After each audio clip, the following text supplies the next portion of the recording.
ಮುಂದೇನು ಅನ್ನೋದು ನಿರ್ಣಯನೇ ಆಗೋಲ್ಲ ನಮ್ಮ ಬದುಕಿನಲ್ಲಿ. ಒಂದು ಹಳೇದ್ರ ಮೇಲೆ ನಿರ್ಣಯ ಆಗಬೇಕು, ಇಲ್ಲ ನನ್ನ ಇವತ್ತಿನ ಪ್ರಯತ್ನದ ಮೇಲೆ ನಿರ್ಣಯ ಆಗಬೇಕು. ಈ ಎರಡೂ ಕೆಲಸ ಮಾಡೋದ್ರಿಂದಾಗಿ ನಾವು ನನ್ನ ಪ್ರತಿಯೊಬ್ಬನ ಮುಂದಿನ ಕ್ಷಣ ಕೂಡ ಅದು ಏನು ಅಂತ ಊಹೆ ಮಾಡೋದಕ್ಕಾಗಲ್ಲ ಅನ್ನೋ ಥರ ಆಗಿಬಿಡುತ್ತೆ. ಬಟ್ ಎಕ್ಸೈಟಿಂಗ್ ಆಗಿರುತ್ತೆ. ನಾವು ಎದುರು ನೋಡ್ತೀವಿ, ಯಾಕಂದ್ರೆ ನಮಗೆ ಒಳ್ಳೆ ನಿರೀಕ್ಷೆಗಳು ಹುಟ್ಟುತ್ತಾ ಹೋಗ್ತವೆ ನಮ್ಮ ಕ್ರಿಯೆಗಳಿಂದ. ನಾಳೆ ಇನ್ನೂ ಚೆನ್ನಾಗುತ್ತೆ, ಚೆನ್ನಾಗಿ ಮಾಡ್ಬೋದು ಅನ್ನೋದು. ಇದು ಅಂದರೆ ಕ್ರಿಕೆಟ್ ವಿರೋಧಿಗಳು ಬೇಸರ ಮಾಡ್ಕೋಬೇಡಿ, ಸೂಟ್ ಆಗುತ್ತೆ, ಅದನ್ನ ಕ್ರಿಕೆಟಿಗೆ ಬರ್ತೀವಿ. ಸರಿ, ಅವನು ಅತ್ಯುತ್ತಮ ಆಟಗಾರ, ತುಂಬ ಚೆನ್ನಾಗಿ ಬ್ಯಾಟಿಂಗ್ ಮಾಡ್ತಾನೆ. ಬ್ಯಾಟರ್ ಬಗ್ಗೆನೇ ಮಾತಾಡೋಣ ನಾವು.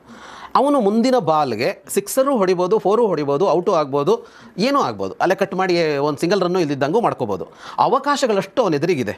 ಎಷ್ಟೋ ಸಲ ಅವನು ಏನು ಸಿಕ್ಸರ್ ಹೊಡೆಯಬಹುದಾದ ಬಾಲಿಗೆ ಔಟ್ ಆಗಿರ್ತಾನೆ. ಅಂದರೆ ಅವ್ನು ಟಚ್ ಮಾಡಿದ್ರೆ ಸಾಕು ಆಗುತ್ತೆ, ಅದು ಔಟ್ ಆಗಿರ್ತಾನೆ. ಒಳ್ಳೆ ಬಾಲು, ಕೆಟ್ಟ ಬಾಲಿಗೆ ಔಟ್ ಆದರೆ, ಕೆಟ್ಟ ಬಾಲ್ ಅಂದರೆ ಬ್ಯಾಟರ್ ಕಡೆ ಕೆಟ್ಟ ಬಾಲ್ ನಾನು ಹೇಳ್ತಾ ಇದ್ದೀನಿ, ಬೌಲರ್ ಕಡೆಗೆ ಅದು ಒಳ್ಳೆ ಬಾಲ್ ಆಗಿರುತ್ತೆ. ಬ್ಯಾಟರ್ ಕಡೆಯ ಕೆಟ್ಟ ಬಾಲಿಗೆ ಔಟ್ ಆದರೆ ಅದು ಅನಿವಾರ್ಯ. ಅಂದರೆ ಆ ಬಾಲ್ ಟಚ್ ಮಾಡಿದ್ರು ಔಟ್ ಆಗ್ತಾನೆ, ಟಚ್ ಮಾಡಿದ್ರು ಔಟ್ ಆಗ್ತಾನೆ ಅನ್ನೋ ಥರದ್ದು ಒಂದು ಬಂದ್ಬಿಡುತ್ತೆ.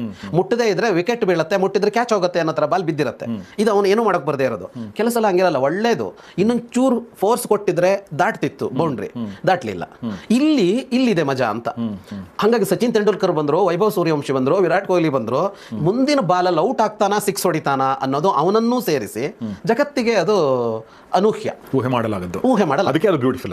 ಅದಕ್ಕೆ ಅದು ಬ್ಯೂಟಿಫುಲ್. ಹೀಗೇ ಬದುಕಿದೆ ನಮ್ದು, ಬದುಕು ಹೀಗೇ ಇದೆ. ಹಂಗಂತ ಇಲ್ಲಿ ನೀನು ನಿನ್ನಷ್ಟಕ್ಕೆ ಬ್ಯಾಟ್ ಬೀಸು, ಅದು ನಿನ್ನ ಹಣೆ ಮೇಲೆ ಇಲ್ಲ. ಸಿಕ್ಸರಿಗಾರು ಹೋಗ್ಬೋದು, ಔಟ್ ಆದ್ರೂ ಹೋಗ್ಬೋದು ಅಂತ ಕರ್ಮ ಸಿದ್ಧಾಂತ ತಗೊಂಡಿದ್ದಾರೆ. ನಾನು ಅದನ್ನ ತಪ್ಪಾಗಿ ಅರ್ಥ ಮಾಡ್ಕೊಂಡಿದ್ದಾರೆ ಅಂತಂದಿದ್ದು ಅದಕ್ಕೆ ಅಂತ. ಏನು ನಿನ್ನ ಕೈಲಿಲ್ಲ, ಬ್ಯಾಟ್ ಬೀಸೋದು ಮಾತ್ರ ನಿನ್ನ ಕೈಲಿ. ಅದಕ್ಕೆ ಬಾಲ್ ಬಂದು ಅದಕ್ಕೆ ತಾಗಿದ್ರೆ ಹೋಗುತ್ತೆ, ತಾಗದಿದ್ರು ಹೋಗುತ್ತೆ. ತುಂಬ ಕರ್ಮ ಸಿದ್ಧಾಂತ ಹಣೆ ಮೇಲೆ ಬರ್ದಂಗಾಗತ್ತೆ ಅಂತ ಹೋಗಿದಾರಲ್ಲ, ಅವ್ರುಗಳು ಹಿಂಗೆ ಆಟ ಆಡಿದ್ದಾರೆ. ಆದ್ರೆ ಇಲ್ಲಿ ಹಂಗಿಲ್ಲ. ಅವನು ಹೆಂಗೆ ಆಡಬೇಕು ಅಂತ ಕಲ್ತಿದ್ದಾನೆ, ಈ ಬೌಲರ್ ಹೆಂಗೆ ಹಾಕ್ತಾನೆ ಅಂತ ಕಲ್ತಿದ್ದಾನೆ. ಎಷ್ಟು ಅದರಲ್ಲಿ ಸೂಕ್ಷ್ಮತೆ ಇರುತ್ತೆ ಅಂದರೆ, ಈ ಬಾಲ್ ಹಾಕಿದ ಮೇಲೆ ಅವ್ನ ಸ್ಟ್ರಕ್ಚರಲ್ಲಿ ನೆಕ್ಸ್ಟ್ ಬಾಲ್ ಹೆಂಗೆ ಹಾಕ್ತಾನೆ ಅವನು, ಈ ಬಾಲ್ ನಾನು ಸಿಕ್ಸ್ ಹೊಡೆದಿದ್ದರಿಂದಾಗಿ ಅವನು ಬೌನ್ಸ್ ಆಗ್ತಾನೆ ನೆಕ್ಸ್ಟು, ಇಷ್ಟು ಇವನ್ ತಲೆ ಒಳಗೆ ಓಡಬೇಕು. ಇದಿಷ್ಟನ್ನು ಕೋಚು ಟ್ರೈನಿಂಗ್ ಕೊಟ್ಟಿರ್ತಾನೆ.